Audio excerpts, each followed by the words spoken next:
Hey guys, Jason Sensational here. Today we have finally gotten all of the revealed cards for Legends of Shurima. So this is what I've been kind of waiting for. Just a lot of cards to go over. I'll first go over all the champions, what I think of them, and then I'll look at all their support cards and maybe talk about a few deck ideas that you can possibly throw out there. And so there's a lot of information to cover, a lot of cards to look at. So sit tight and let's just jump right into it. All right, so the first card up here is Renekton. This is the first champion that was revealed. So Renekton, off the bat, 4 mana, 4/4 Overwhelm, and pretty much scales when they attack. Well, in this case, it's challenge as a level 1, but when it levels up, it becomes a 3/3 or plus 3/3 attack this round when attacking. So just straight off the bat, looking at its stat lines, 4 mana, 4/4 is really good. There's actually very few cards that kind of fit into this slot.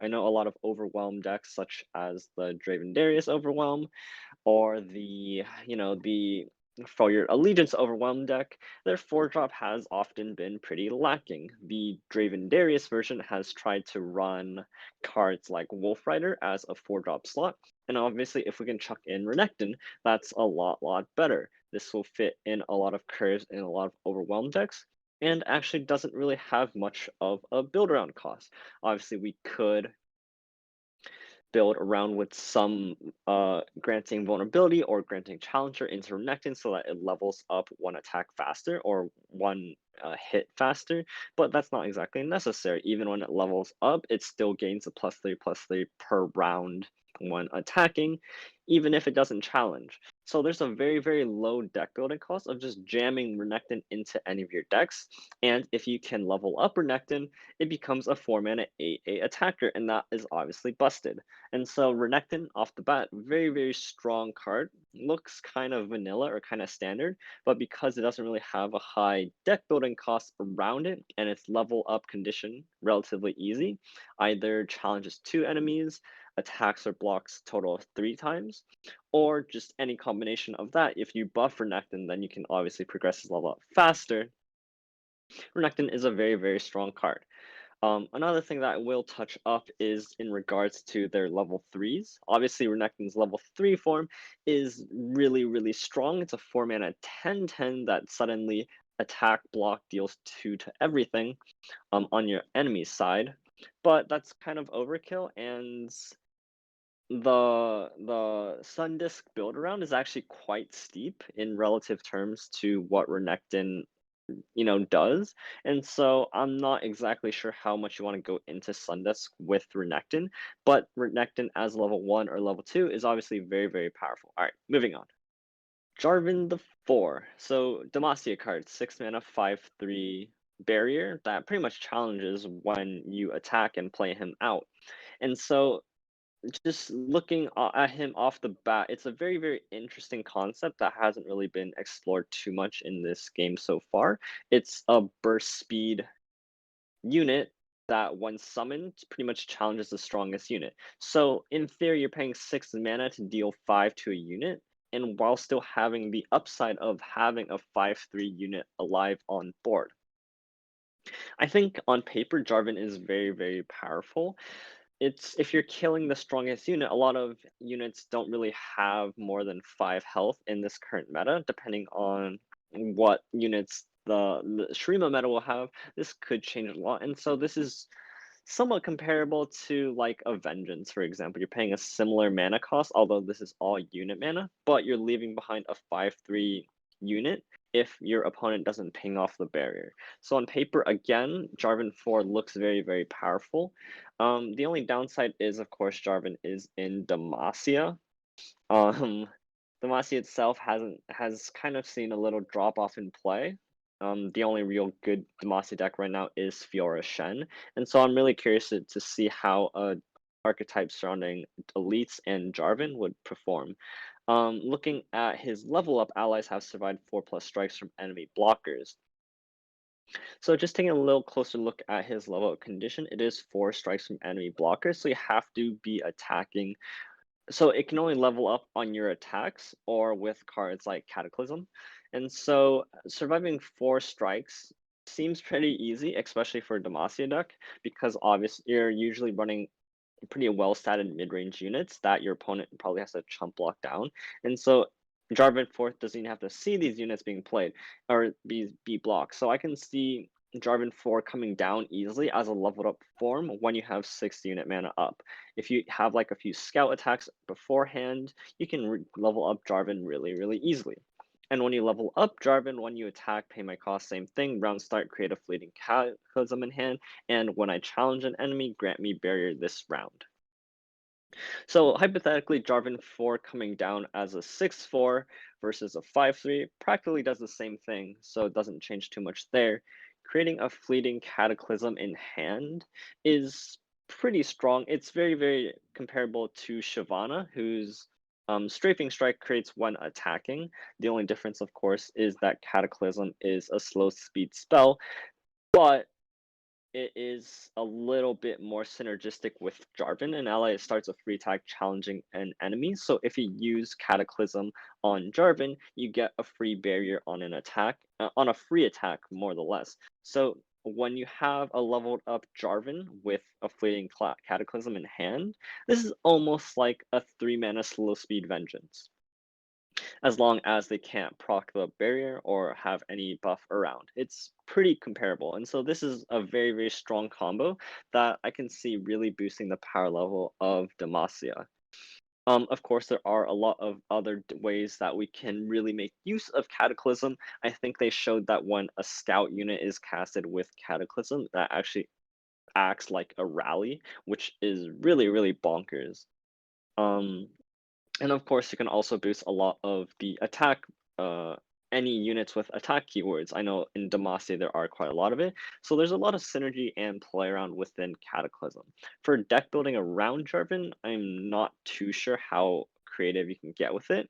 The first idea that comes into mind is an elites deck, but I'd be really curious to see what other regions can really make use of Jarvan.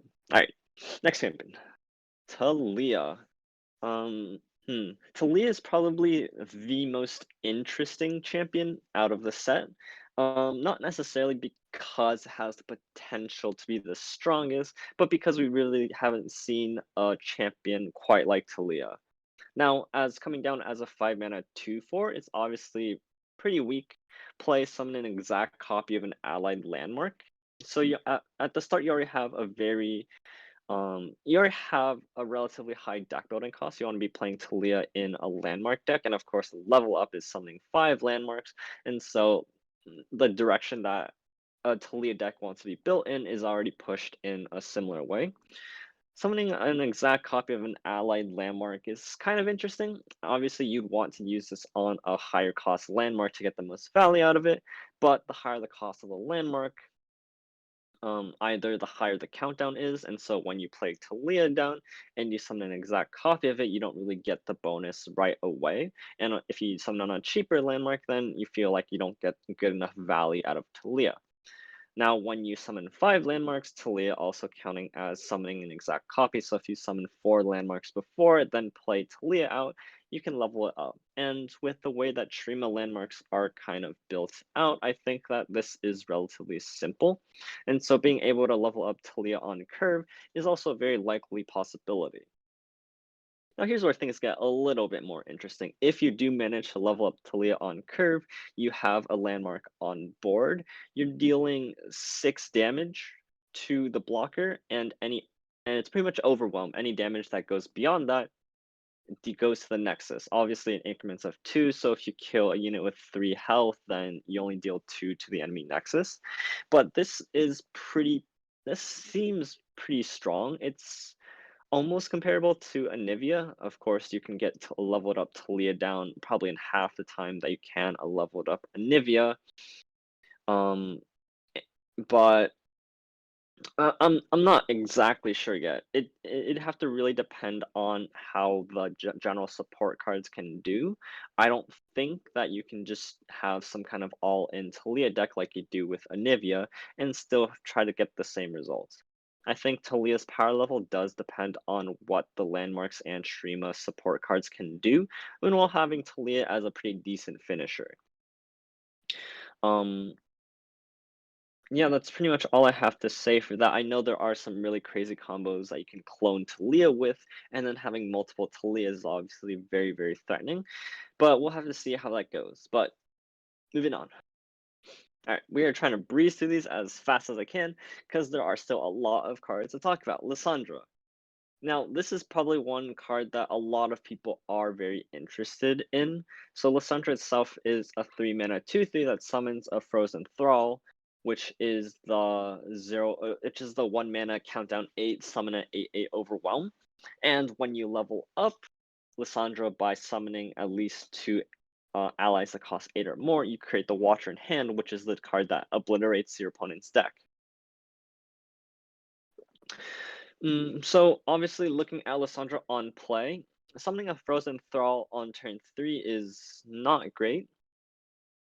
Even if you have the card that speeds up your countdown, you can't play that on curve and expect to get the 8/8 out. So Lissandra on itself, 3 mana, 2/3 tough, not very strong. This isn't a deck where you want to play Lissandra down on curve very often or not.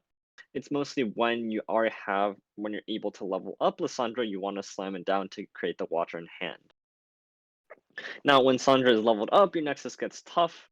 You summon a Frozen Thrall when summoned, and you create a fleeting zero-cost Ice Shard in hand. I think this is where things get a little bit more interesting. The Ice Shard is a 1 mana deal everything to all for 0, and when Lissandra has tough and your Nexus has tough, you're already reducing the damage done to your own side of the board. And if you're thinking about a deck that kind of builds around Lissandra, you generally don't care about the damage to your units because either you have very few units or they're going to be very big units that dealing 1 to them is relatively insignificant compared to dealing 1 to your enemy units. So, a leveled up Lissandra seems very, very powerful. Having a 1 mana that ping to all each turn that costs 0 is very, very powerful. And of course, getting the Frozen Watcher in hand, or the Watcher, sorry, means that you threaten your opponent on a really, really tight clock. Now, kind of a deck building around Lissandra, it's a little bit tougher. Obviously, if we can get 2 Frozen Thralls down and then speed them up with the unit that we'll review in a little bit, this can be very, very quick to level up. But I think a lot of people have seen that Watcher will usually be a little bit overkill if you summoned 4 plus Sorry, if you summon 4 plus 8 cost cards, reduce Watcher's cost down to 0 to become playable, then most of the times you're already winning the game at that point.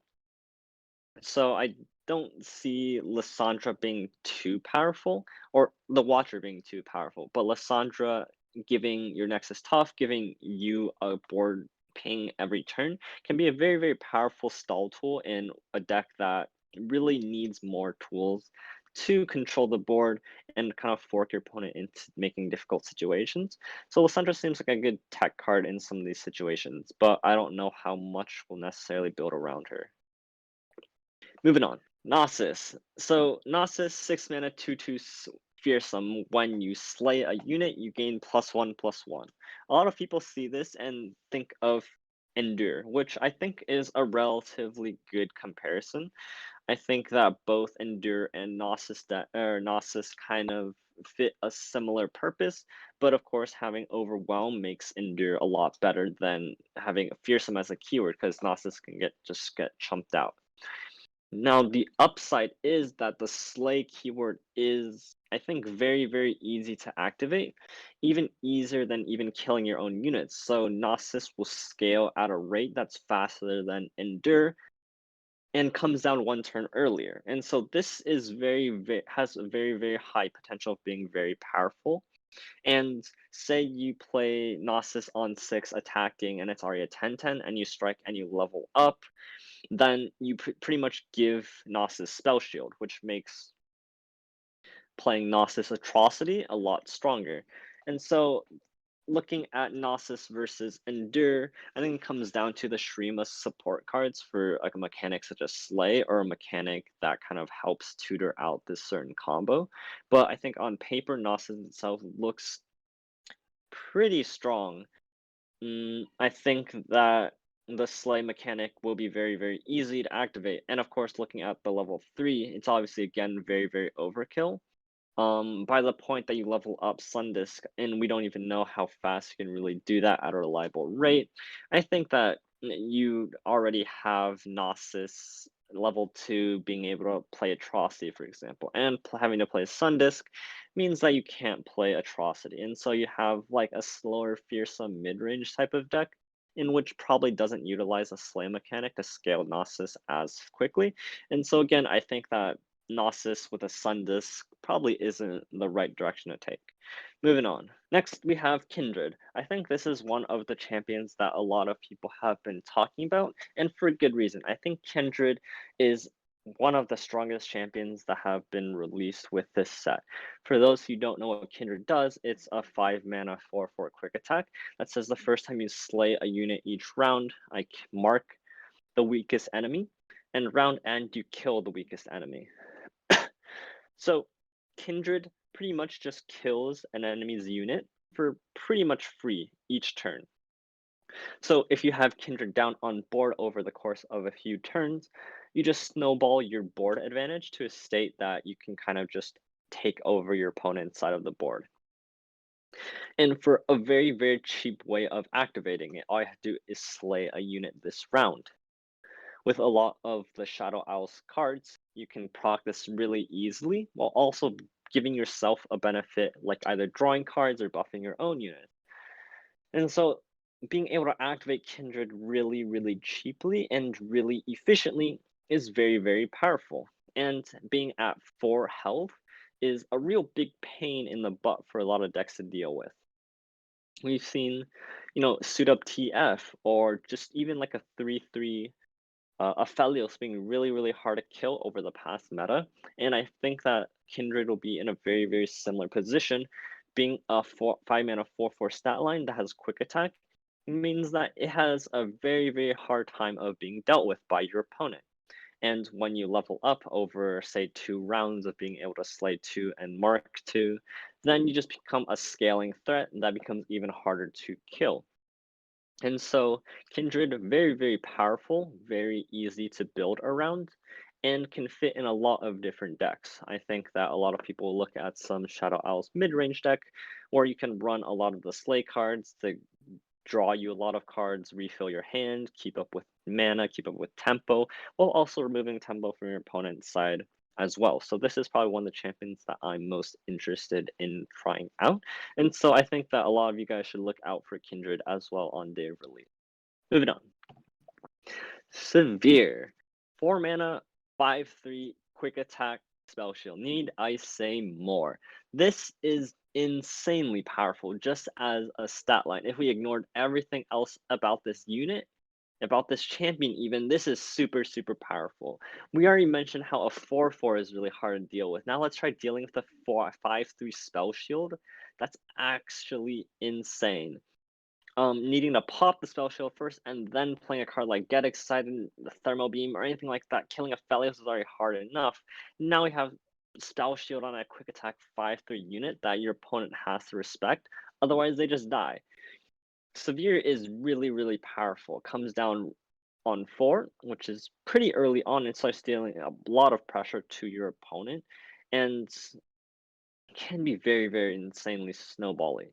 So level up is when you've dealt 35 damage, and when you've leveled up, when I'm attacking allies have my keywords. Also really, really nuts.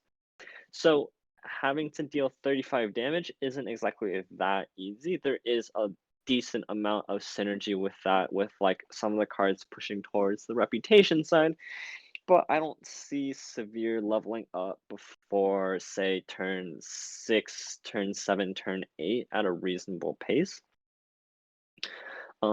Being now it is 35 damage in total. Could be like strikes, it could be like in combat, could be blocking, it could even be spells. And so it's decently flexible, but we'll have to really see. Now, of course, Severe itself already before the level up just kind of carries her own weight already. But once you do level up Severe, and now your attacking allies have your keywords if they still have that spell shield on hand, if you grant things like overwhelm, stats, things like that, severe just becomes a really, really big blowout. And so just having Severe is kind of like a very strong mid-range card in itself that can just become a win condition of its own.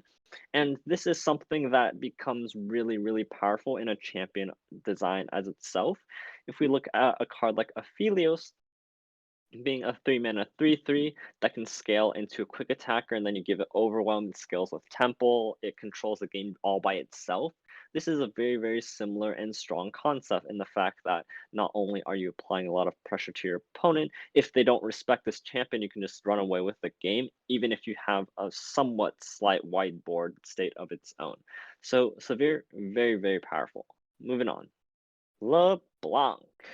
Mm, a lot of people have said relatively bad things about LeBlanc, and for a decently fair reason. LeBlanc is a 3 mana 5/2 quick attack, and that levels up when you've seen you deal 15 damage. This is not like Severe that you just have to deal 35 damage, this you have to see 15 damage.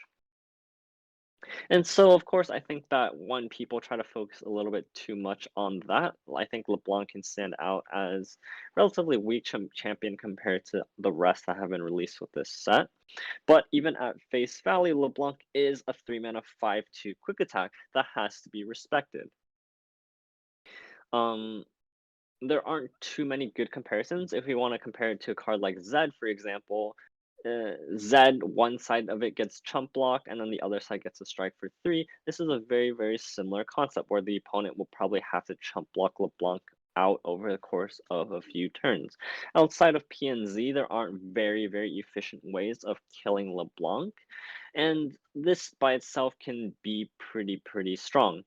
Now, LeBlanc, of course, being a 5 attack quick attacker, this has some support with like the reputation cards and could possibly even see being paired with a card like Severe, in which case you just try to turbo level both champions by having both LeBlanc on 3 and Severe on 4. And so this could be a very strong combination of cards. But we'll have to really see. When LeBlanc levels up, you have to see another 15 damage before you create a mirror image in hand.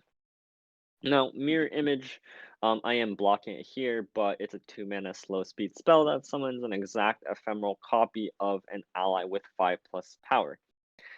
So, it's not easy to see the implications of this card. It is a 2 mana cloning a summoning ephemeral copy, so usually you want to be playing this on an attack turn, but maybe you can abuse like a really strong summon effect somehow. It's not very clear how or what direction this card wants to really be played in.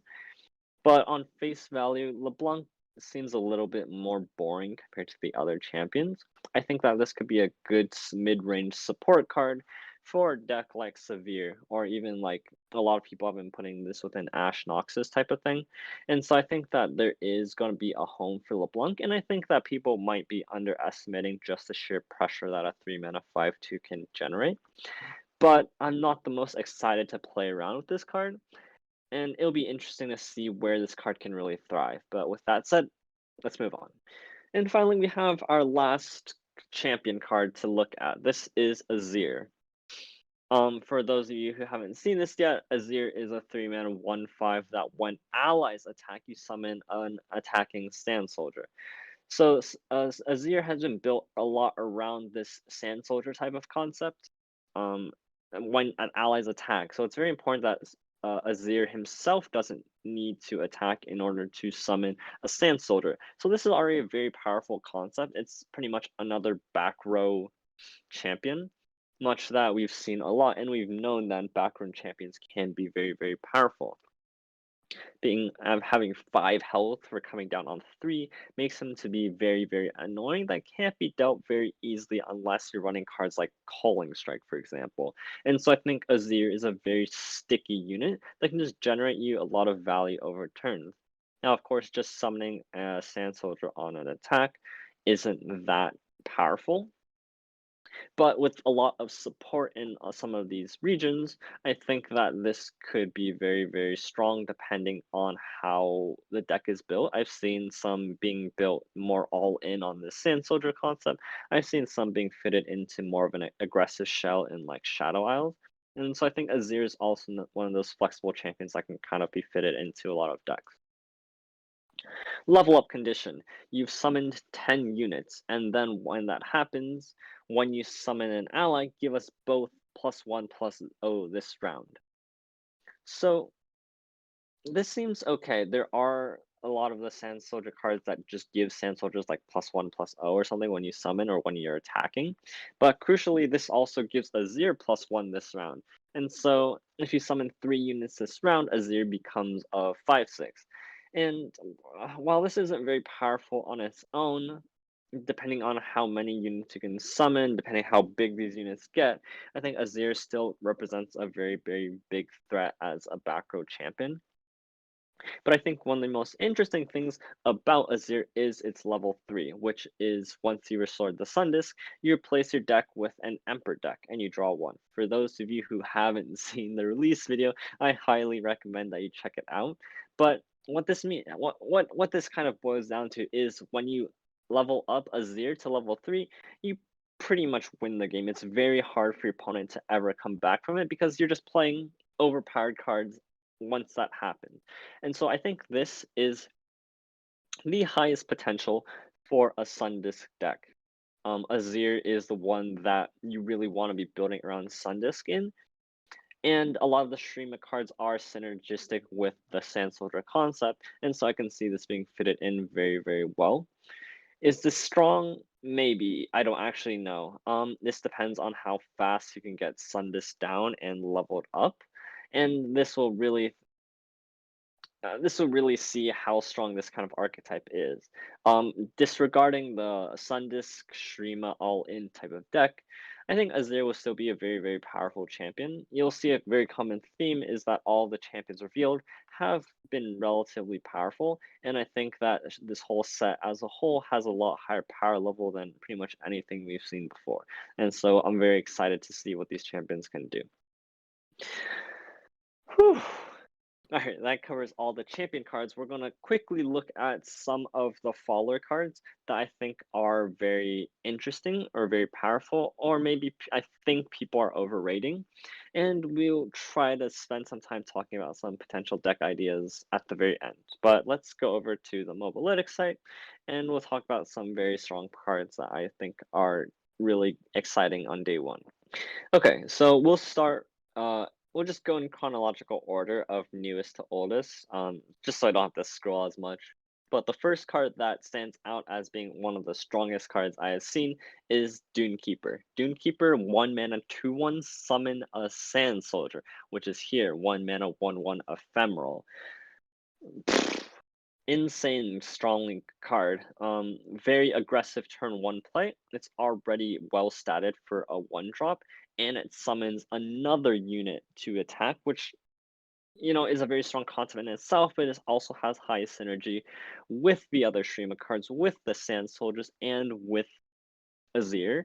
And so you can use this offensively, you can use this defensively, you can stall out opponent attacks, you can deal damage early on, you can use this token to get sacrificed. This is a very, very strong card. I don't know why they printed it as a 2/1. It could easily be a 1/1 and probably still see play, but this is one of the strongest cards in this set. Probably. Next card I want to look at is Sandstone Chimera. It's a 12 mana, reduce the cost by 1 each time an ally has attacked this game. With the synergy around summoning a lot of Sand Soldiers, you can get this cost relatively down pretty cheaply. Unfortunately, it doesn't really have any keywords, so even coming down as a 0 mana 6/6 doesn't really do too much, and it does take a while to get it down. So realistically, this is very much like the 7 mana 5/5 Overwhelm Yeti, but it doesn't have the Overwhelm keyword. I think this is going to be a pretty cool card to look at, but ultimately, I don't think it'll see too much play. If we were able to get it down on like turn 3 or turn 4 for either like 1 or 2 costs, then I think it could be a pretty cool snowball league card. But right now it looks similar to like the 1 mana 5/5 Yeti, in which case it's just a high statted unit with a pretty decent upside. And so this could be fitted in at the beginning, but I think it might drop off on play if the support isn't there or if it just doesn't perform as well as it should. Black Rose Spy. This is probably the spiciest card and the most interesting one that is a follower. It's a 2-mana 3/2 reputation that when I'm summoned, transform me into an exact copy of the strongest ally that struck this round. Wow. So the first thing is reputation. Ignoring the fact that reputation is relatively hard to actually activate, and you probably have to build around activating reputation itself. Whew, the effect of Black Rose Spy is absolutely insane. It's a 2-mana faceless manipulator for those of you who came from Hearthstone. But when I'm summoned transforming into an exact copy of the strongest ally that struck this round, it doesn't have to target. It's not even a skill that goes on stack, I'm pretty sure, based on how this is worded and looks. And if your strongest ally has died this round, I think you still get it's a little weird because it has to be an exact copy, and so if they're dead, I'm assuming they can't be dead. But if you even block with a big overwhelm unit, you have reputation activated. You play 2-mana 3/2, clone your strongest overwhelm unit, and then you swing open attack. That's actually insane. Say you play like an Alpha Wild Claw, which is a 6-mana 7/6 overwhelm. You block with Alpha Wild Claw on your turn 7, and then you have 7 mana to play 3 Black Rose Spies out. Woo! That is nuts. Wait, you can even like, alright, I'm just like spitballing stupid ideas here, but if you Stalking Shadows, and even if you create an ephemeral Black Rose Spy, it transforms into an exact copy of the strongest ally that has struck this round, you can bypass the ephemeral part and get another free clone card, which is kind of stupid. Um, does that make sense in a Shadow Isles deck? Maybe not, but if you have ways of cloning this card, for relatively efficient ways, then this could be a really strong card in itself. Even if you can't clone it, it's still very strong. Next card I'm very excited about with a Noxus Whispering Words. 4 mana, draw 2, reputation, I cost 2. This is a very strong card even if you can't activate reputation. If you can activate reputation, then again, very powerful. It's even better than Glimpse Beyond, which is one of the best draw cards in the game. Um, there's not much to say about this. If you are building a reputation card, I think this is a easy 3 of. In any other deck, like Noxus Control or Noxus Midrange, this deck will still see play as a 4 mana draw 2, which is something that Noxus has lacked as a region for so long, and this card might just boost the power level of some of these decks. I think this is going to be a very strong card to look out for as well. Alright, I want to spend a very slight time talking about Ricochet because can Ricochet be very powerful.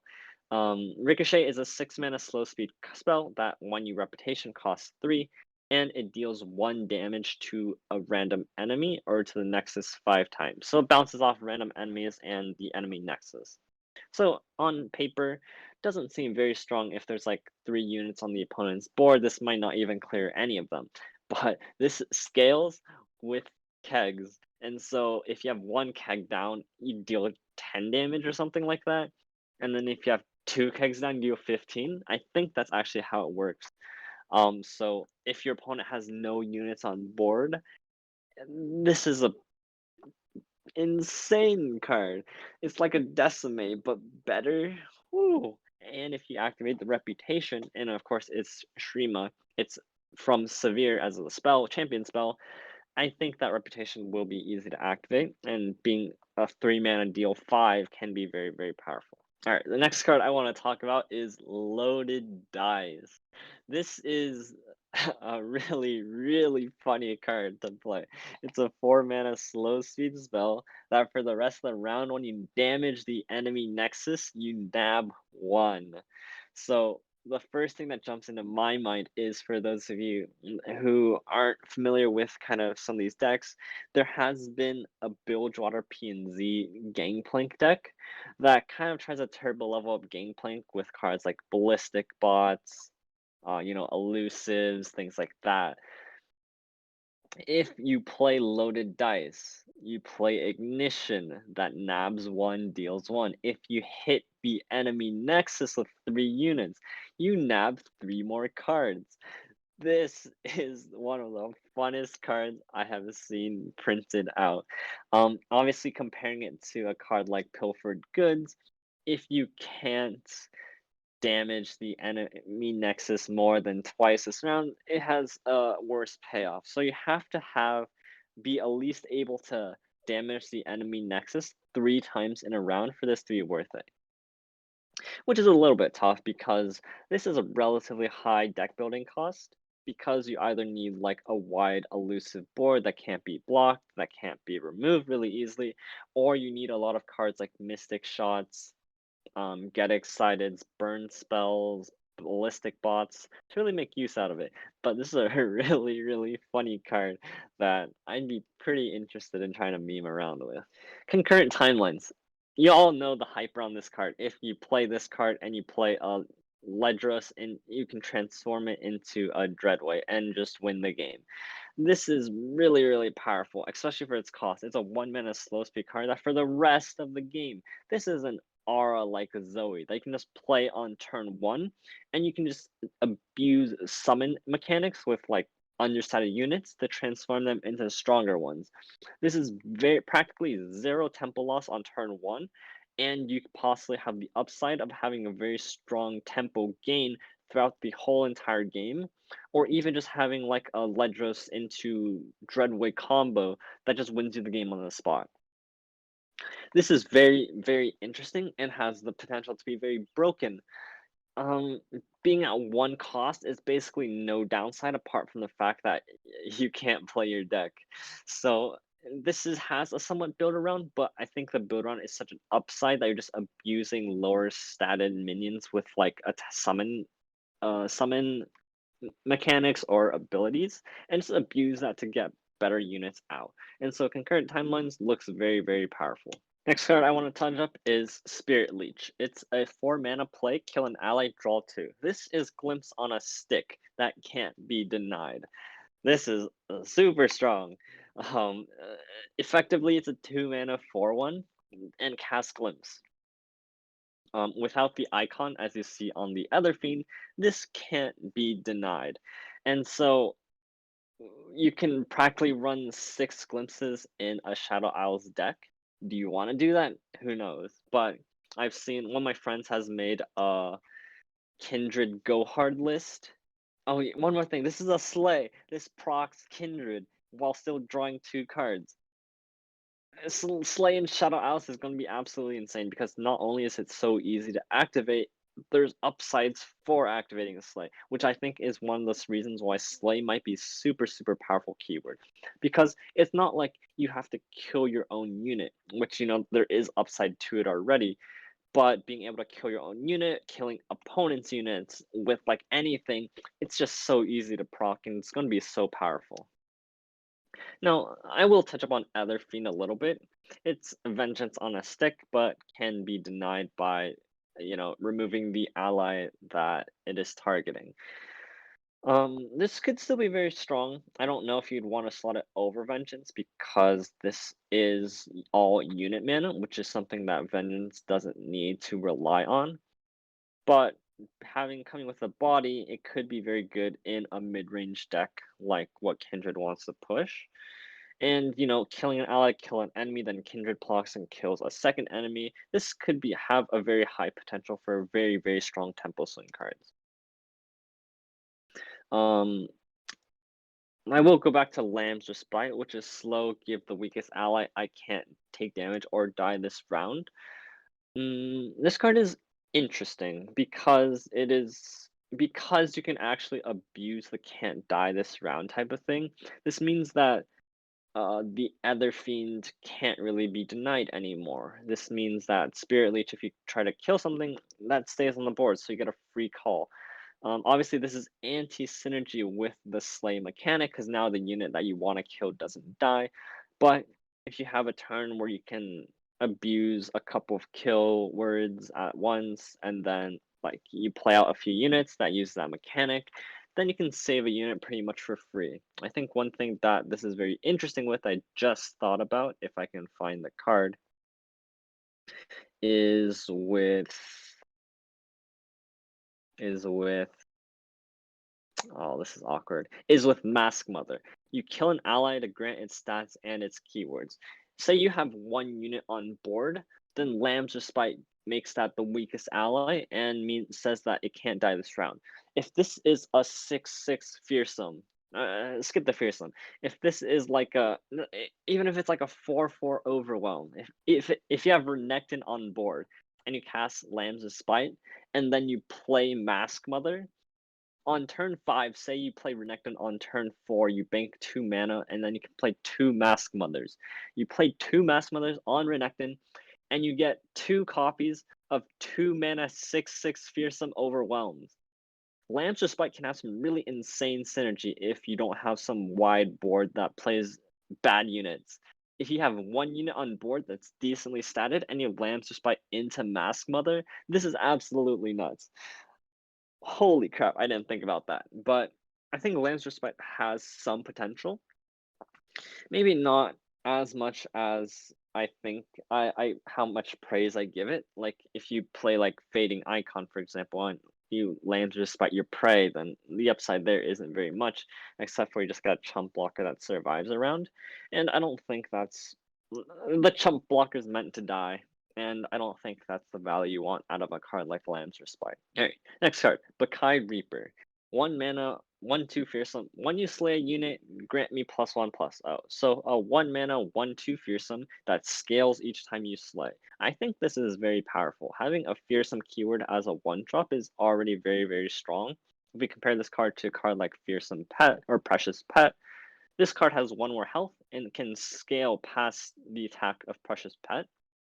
And with how easy Slay is, I think this is a very, very strong card, especially being in Shurima when we already want to pair Shurima with Shadow Isles. I think this Slay deck concept can be very strong.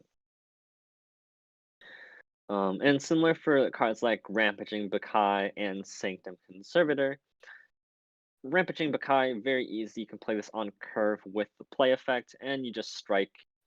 You have this is single combat. This is single combat on a stick in Shurima, and so Demacia tools are being stripped away from its region and given to other regions that probably don't need it. But this seems pretty decent. Having a single combat on a stick being played around with a 6 health stat line, you can probably 2-for-1 with this card. It probably you don't. This probably isn't going to be into some like fearsome slay aggro type of deck, but being in like a Shima slay mid range deck, maybe around Gnosis a little bit more. This is a very good 2-for-1 mid range card. Sanctum Conservator, on the other hand, when you slay 13 units this game, kill all enemy followers, and summon a copy of me. This is a win condition on a stick that summons 1610 worth of stats over 2 units that have fearsome. Ooh.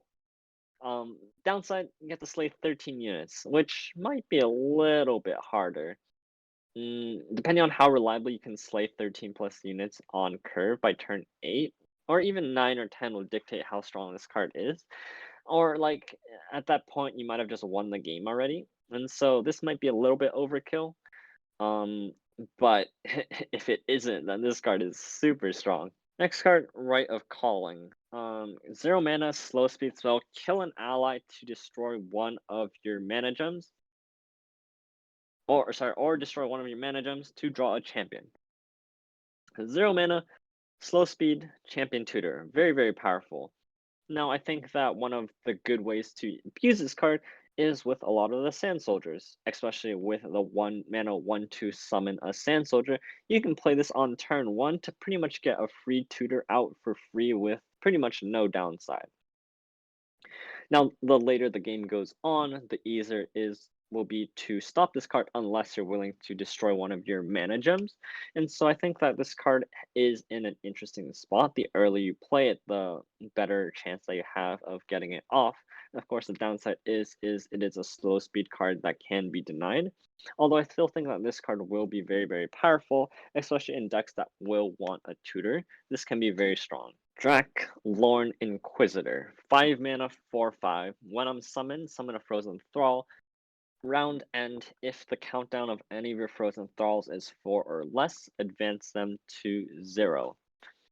So on curve, if you play Frozen Thrall on 1 and Dracoin Inquisitor on 5, you get a 8/8 Overwhelm on turn 6, which is strong because you also played a 4 mana 4/5 on turn 5, and your only downside is you spent 1 mana on turn 1.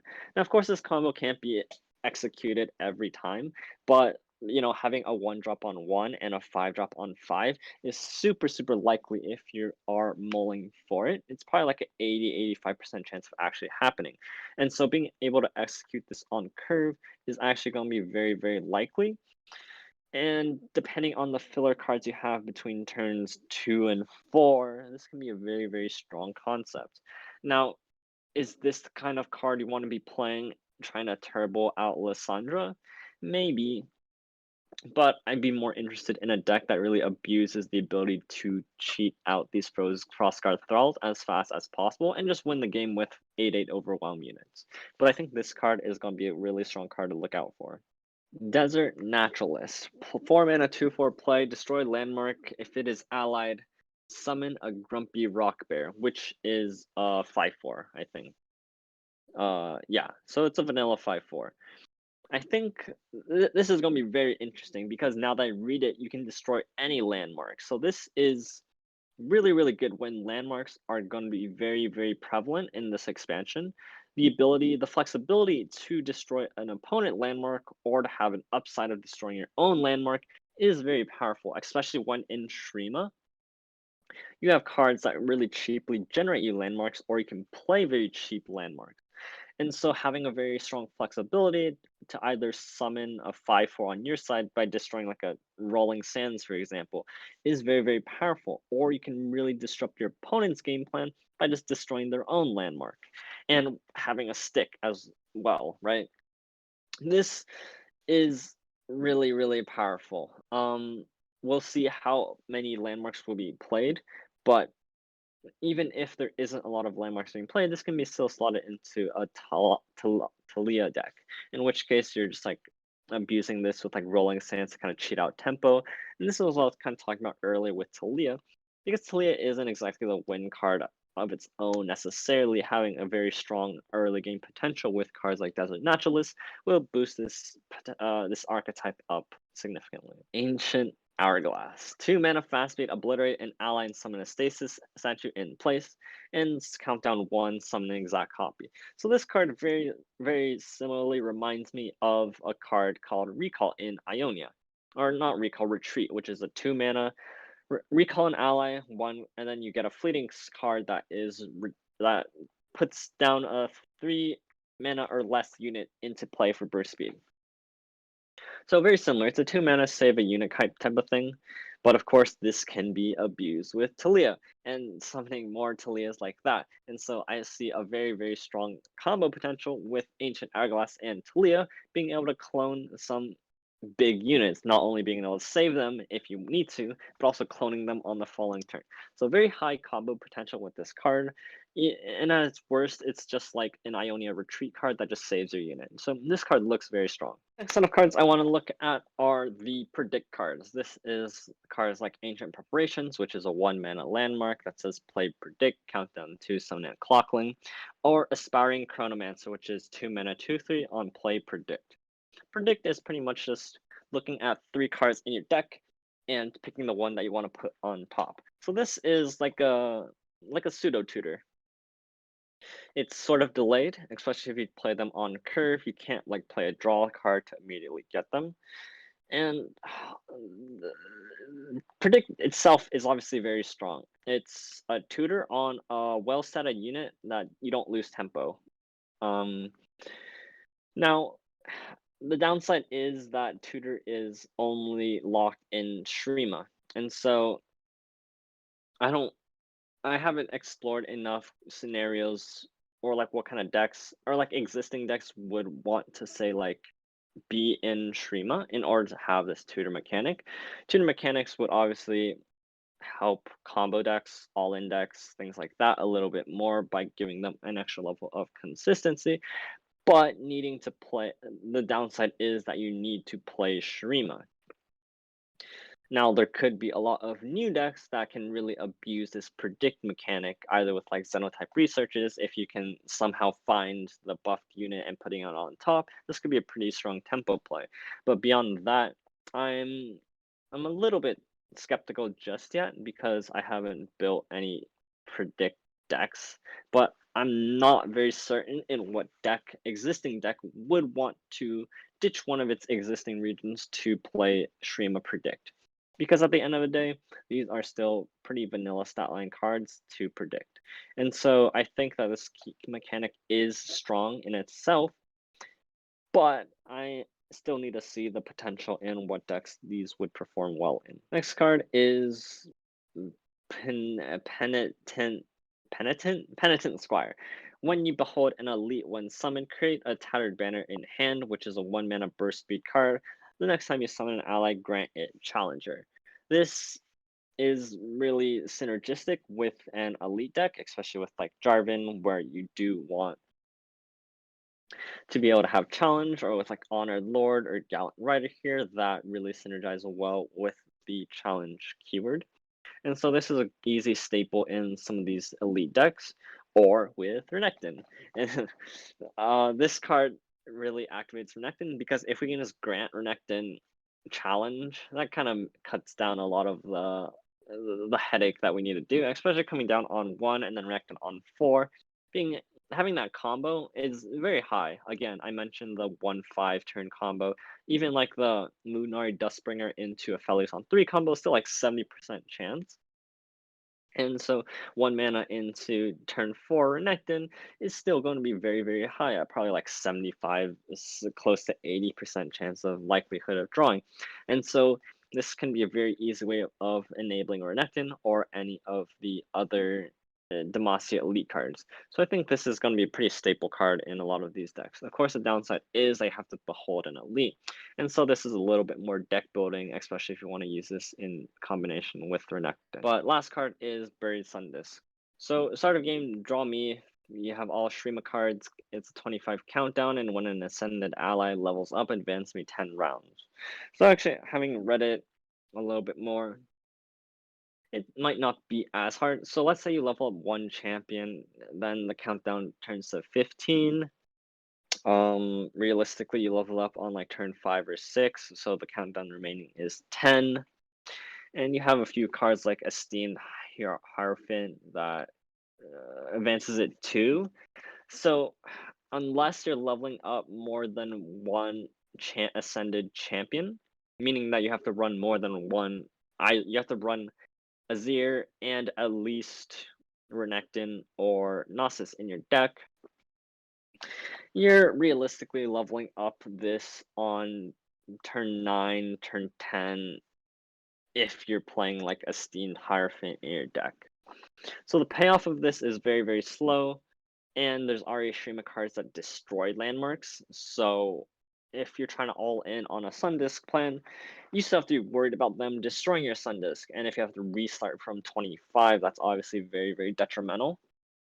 So I don't really see too much potential in this so far. Obviously, if you can level up this with Azir, you win the game. And so it's very, very interesting to think about. I think that you'll have to really see how much you want to all in on this and how much landmark removal there is going to be, but I don't really see the potential in this just yet. Now, I will say you have to play all Shurima cards, which can be a little bit restricting and a little bit tricky. But this does allow you to play Golden Ambassador, which Allegiance draws a champion and grants it +2/+2. And so you could play with a lot of these good cards that benefit from having only Shurima cards. But I'm still a little bit skeptical about this concept. That's all the cards I want to look at. I know I skipped a lot of cards. This video is getting too long already.